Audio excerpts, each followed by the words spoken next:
Kita awali dengan melihat ke skala yang lebih kecil dari alam semesta, kita temui banyak sekali galaksi-galaksi.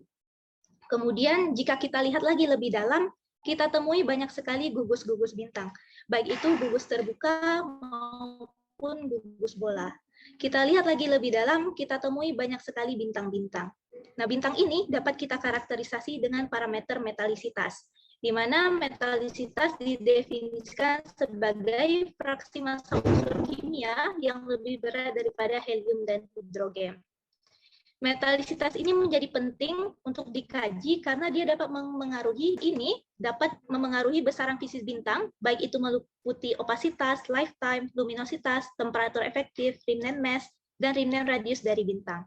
Berdasarkan penelitian sebelumnya dari Kalirai dan teman-teman tahun 2007, di mana peningkatan pelontaran materi dari permukaan bintang yang dikenal sebagai mass loss pada fase AGB, planetary nebula, dan juga RGB, diduga juga dipengaruhi oleh metalisitas bintang ini. Karena pentingnya pengkajian terhadap metalisitas ini, kami membuat studi tentang pengaruh metalisitas pada evolusi bintang bermassa rendah menggunakan MESA Rilis 12778. Dengan saya sendiri, Sinta Ayu Sakinah, dengan Ibu dosen pembimbing saya, Ibu Dr. Aprilia. Untuk tujuan dari penelitian kali ini, yaitu mengetahui pengaruh metalisitas terhadap perubahan parameter fisis bintang selama evolusi bintang bermassa rendah. Untuk data dan instrumen penelitian, datanya saya mengambil sampel bintang bermassa 1 massa matahari atau solar-like star dengan 7 variasi metalisitas di sini, yaitu dengan metalisitas terendah bernilai 0,001 dan metalisitas tertinggi 0,03. Dengan 7 variasi metalisitas ini, dengan bintang bermassa tetap 1 massa matahari. Kemudian instrumen yang digunakan yaitu menggunakan software Modules for Experiment in Stellar Astrophysics atau disingkat sebagai MESA Rilis 12778 versi Linux. Di MESA ini sudah dilengkapi dengan test suite dari pre-main sequence hingga ke white dwarf star di sini, ke fase white dwarf. Kemudian dengan memasukkan perintah yang sudah tertera di direktori MESA itu sendiri, dan kemudian mengkopinya ke direktori kerja user, dan melihat apakah MESA-nya berjalan dengan baik. Kemudian untuk analisis datanya, untuk pembuatan grafiknya, yaitu menggunakan Jupyter Notebook, dengan tambahan package NumPy dan Matplotlib, kemudian untuk data yang tidak terlalu banyak, menggunakan Microsoft Office Excel. Untuk bagian hasil dan pembahasan, di sini untuk melihat pengaruh metalisitas terhadap parameter fisis selama evolusi bintang bermassa rendah, jika kita tinjau untuk bintang dengan metalisitas yang tinggi, akan mempunyai jumlah elektron transisi yang dapat menyerap foton menjadi lebih banyak. Akibatnya, foton tidak dapat bergerak keluar secara bebas atau dengan arti lain, mean free fat fotonnya menjadi lebih kecil, karena penyerapan energi foton ke materi bintang menjadi lebih banyak. Nanti pada akhirnya bintang akan bersifat lebih buram atau opaque, ditandai dengan nilai opasitasnya yang lebih besar. Dan juga direpresentasikan dengan nilai luminositas dan temperatur permukaannya menjadi lebih kecil, dan juga densitas yang lebih kecil.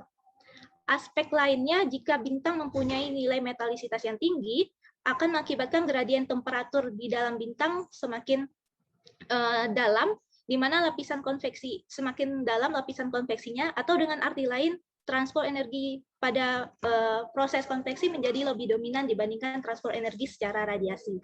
Kemudian untuk laju konveksi melambat dan mengakibatkan convective turnover time scale-nya menjadi lebih lama, yang mengakibat nanti kelimpahan logam yang tinggi membuat waktu pembakaran energi nuklirnya menjadi lama dan menghasilkan main sequence lifetime-nya menjadi lebih lama. Sehingga akhirnya bintang mempunyai nilai lifetime yang lebih lama atau meningkat untuk bintang dengan metalisitas yang tinggi. Kemudian bintang yang bermetalisitas tinggi ini juga turut andil dalam bintang berkontraksi pada skala waktu yang lebih panjang, dan radiasi intinya berkembang lebih lambat pada pre-main sequence. Oleh karena itu, untuk bintang metalisitas tinggi, bintang berotasi lebih lambat atau periode rotasinya lebih lama. Dan jika kita tinjau untuk aktivitas magnetiknya, yang muncul dari coupling antara lapisan konveksi dan juga dari rotasi dari bintang akan menghasilkan mekanisme pembangkit medan magnet atau aktivitas magnetiknya menjadi lebih besar. Hal ini mendorong pelontaran materi dari permukaan bintang, baik melalui angin bintang pada fase RGB, AGB maupun planetary nebula, semakin besar yang berarti mass loss-nya semakin besar. Selain itu, evolusi yang lambat juga berperan dalam tingginya tingkat mass loss ini, yang pada akhirnya remnant size atau remnant radius dan juga remnant mass dari bintang menjadi lebih kecil. Untuk dapat mengkonfirmasi hal tersebut, maka dilakukanlah plot grafik untuk mengetahui efek dari metalisitas terhadap luminositas dan temperatur permukaan akan diplot melalui diagram HR.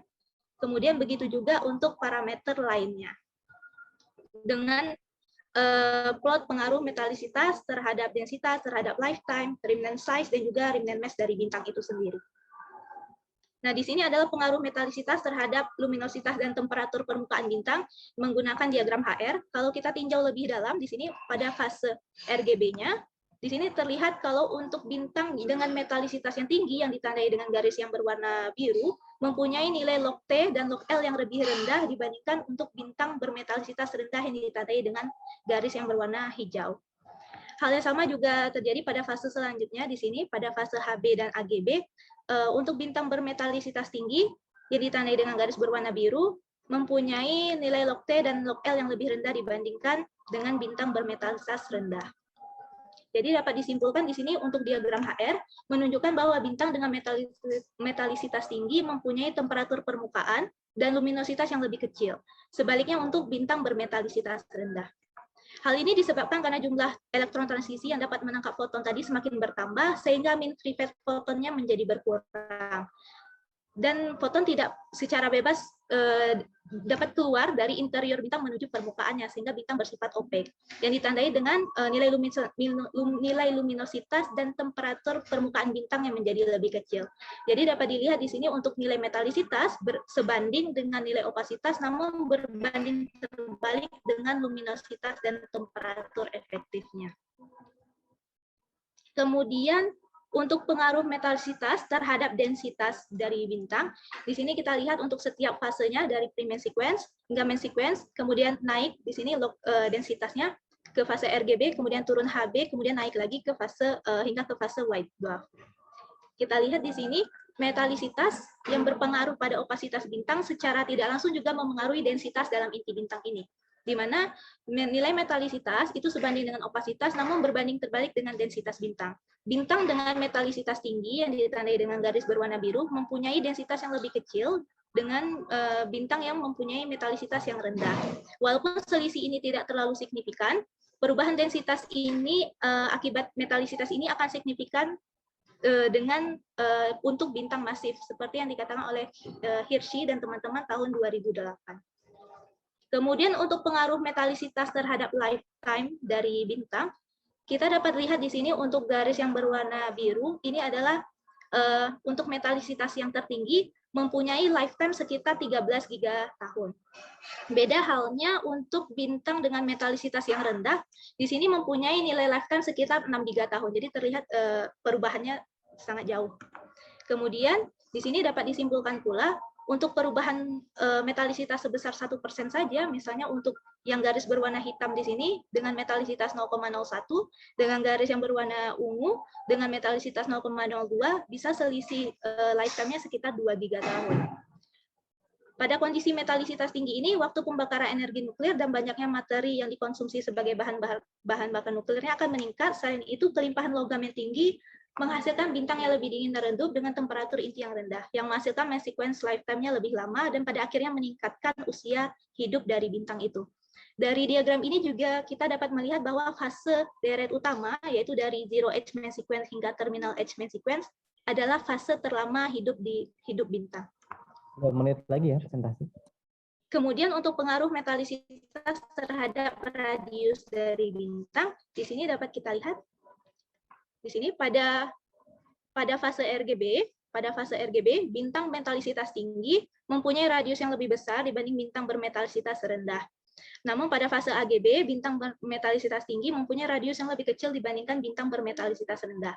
Hal ini disebabkan karena bintang bermetalisitas tinggi mempunyai waktu hidup yang lebih lama, sehingga mass loss baik berupa pelontaran materi ke medium antar bintang dan angin bintang lebih sering terjadi, yang berakibat pada semakin banyaknya materi yang hilang dari permukaan bintang tersebut. Di sini untuk penggambaran lebih jelasnya, untuk plot dari setiap fasenya. Kemudian untuk pengaruh metalisitas terhadap massa, di sini kita lihat untuk fase deret utama tidak terlalu banyak perubahan massa di sini karena mass loss-nya tidak terlalu banyak. Namun ketika memasuki fase RGB hingga ke white dwarf, di sini perubahannya lumayan signifikan. Di sini mass loss-nya terutama untuk bintang dengan metalisitas yang tinggi yang ditandai dengan garis berwarna biru ini. Terjadi penurunan yang tajam. Kemudian di sini dapat dilihat juga untuk diagram mass loss-nya. Di sini mass loss dengan variasi metalisitas.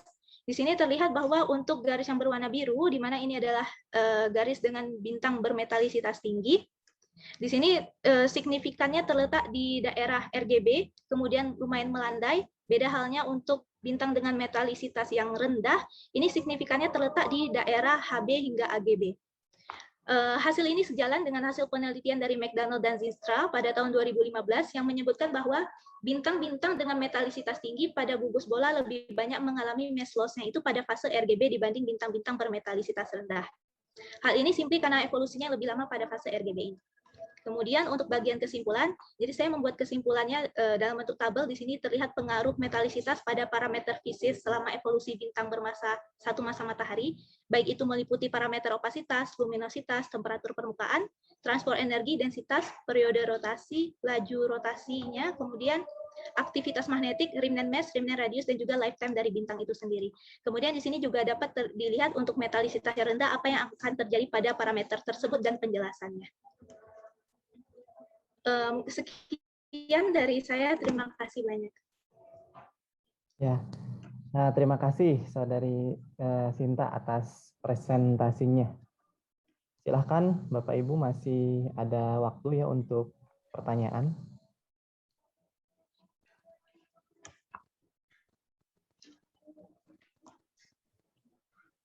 Kalau tidak ada, saya lagi boleh. Panjang-panjang. Silakan Pak Yan, silakan. Kalau tidak ada, di mesa itu dimungkinkan ini nggak Sinta, simulasi interior bintang gitu. Misalkan kita ingin evolusi dari main sequence sampai JB gitu ya. Apa yang terjadi evolusi radiusnya, temperaturnya, kemudian mix, metalisitas gitu, ada bisa nggak? Kalau untuk interiornya tersendiri gitu Pak ya, fokusnya ke parameter yang di bagian interiornya Pak. Ya, evolusi di dalamnya, evolusi interior. Kalau itu saya masih belum tahu Pak. Sejauh ini saya baru menggunakannya untuk evolusinya. Cuman memang Mesa ini dia wide applicability, jadi penggunaannya luas, nggak cuman untuk bintang bermetalisitas rendah yang seperti saya kaji sekarang, dia bisa untuk very low mass star sampai ke massive star. Jadi kalau saya nggak ingat itu, kalau saya nggak salah ingat itu, dia untuk Mesa sendiri dia bisa diaplikasikan dari masanya itu, dari masa bintang itu sekitar berapa ya kemarin 0,08 sampai 100 masa matahari gitu Pak. Cuman kalau untuk bagian interior apa dia bisa lebih detail untuk bagian interiornya saya masih belum tahu sejauh itu Pak. Baik, pelajari lagi. Terima kasih masih. Iya Pak. Ya, terima kasih Pak Yan. Saya lihat Pak Iqbal mengangkat tangan. Silahkan Pak Iqbal menyampaikan pertanyaannya. Iya, terima kasih Zamzam. Terima kasih Sinta. Saya mau tanya, kalau dari rentang metalisitas tersebut kira-kira yang layak untuk berkembang kehidupan tuh minimum metalisitas berapa ya? Agar si bintang tersebut berkembang planet dan kemudian ada kehidupan. Ya. Kalau dari contoh matahari sendiri Pak, kalau untuk dari matahari sendiri itu metalisitas matahari itu beda-beda.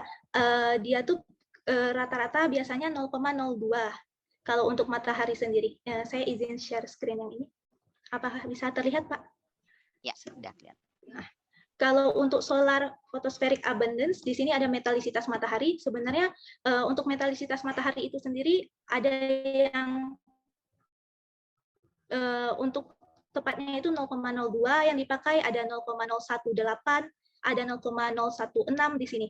Cuman kalau dilihat di sini itu pada rentang dari 0,012 sampai 0,02 Pak. Kalau untuk matahari sendiri kan kalau matahari kan ada planet-planetnya. Saya baru tahunya untuk metalisitas bintangnya yang contohnya di matahari Pak. Kalau untuk yang lainnya masih belum diinginkan. Boleh saya tambahkan? Iya, oke. Ya. Ya, Pak Iqbal mau lanjut ya. Silakan Pak Iqbal lanjut. Oh iya, sebenarnya ini jadi kalau misalnya jadi minimum metalisitas sehingga yang tidak memberikan efek tadi evolusi bintang yang cukup panjang. Tadi kan ada rentang waktunya ya di situ. Iya. Nah, jadi range bukan ya matahari oke, udah gini. Tapi kalau misalnya ada minimum, ada nggak yang kurang lebih bisa suitable dalam rentang waktu yang evolusi yang cukup misalnya? Mohon dijawab singkat saja ya, Sinta, karena waktu yang membatasi. Silahkan jawab singkat. Kalau range metalisitas minimum, kalau tadi saya pakainya itu metalisitasnya yang 0,0001 itu rentang lifetime-nya itu sekitar 6 giga tahun yang tadi, Pak. Kalau yang tadi. Cuma kalau yang untuk batas minimumnya berapa dapat kehidupan saya masih belum pelajari, Pak. Mungkin karena yang dibahas Bu April bukan mungkin habitable zone, Pak. Jadi kalau habitable zone beda lagi. Kalau untuk yang very low mass star mungkin ada juga yang metalisitasnya di bawah dari metalisitas matahari 0,01 sekian. Jadi itu tapi dia nanti akan lama sekali kehidupannya karena kan very low mass star. Hanya nanti very low mass star itu akan menghancurkan dalam waktu yang singkat akan menghancurkan kehidupan habitable zone karena dia terlalu dekat dengan bintang induknya. Jadi ada tergantung masanya juga. Terima kasih ya Mbak April dan Terima kasih. Pak Iqbal dan Sinta juga. Berhubung waktu, mohon maaf Terima kasih. saya potong.